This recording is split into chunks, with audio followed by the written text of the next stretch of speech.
இந்த மாதம் ஒவ்வொரு ஆண்டவருடைய பிள்ளைகளுக்கும் கர்த்தர் வாக்கு கொடுக்கிறார். வாக்கு தத்தங்கள் எல்லாம் இயேசு கிறிஸ்துவுக்குள் ஆம் என்றும் ஆமென் என்றும் இருக்கிறது.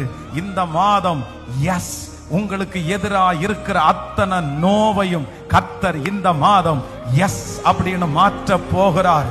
ஆமென். இந்த மாதம் இத்தனை நாட்களும் இருந்த நோ இந்த மாதம் எஸ் என்று மாற போகிறது. தொடர்ச்சியா கண்டினியூவா நோ நோ நோ நோ அப்படின்னு சொன்ன இடத்துல இந்த மாதம் கர்த்தர் எஸ் என்கிற வார்த்தை உங்க காதுகளில் தொனிக்கப்படும் போது உங்களுக்கு அது பெரிய சந்தோஷத்தை கொண்டு வர போகிறது.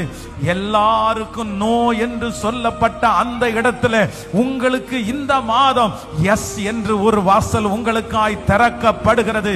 நீங்க பிரயாசப்பட்டும் நோ அப்படின்னு சொல்லி இத்தனை நாட்கள் இழந்தது இந்த மாதம் எஸ் என்று கூட்டாளிகளை வர வைக்கிற அளவிற்கு, பக்கத்தில் இருக்கிறவர்களை நிரப்புகிற அளவிற்கு கர்த்தர் செய்ய போகிறார் என்று நம்புறவங்க கரங்களை தட்டி கர்த்தருக்கு ஆமென்.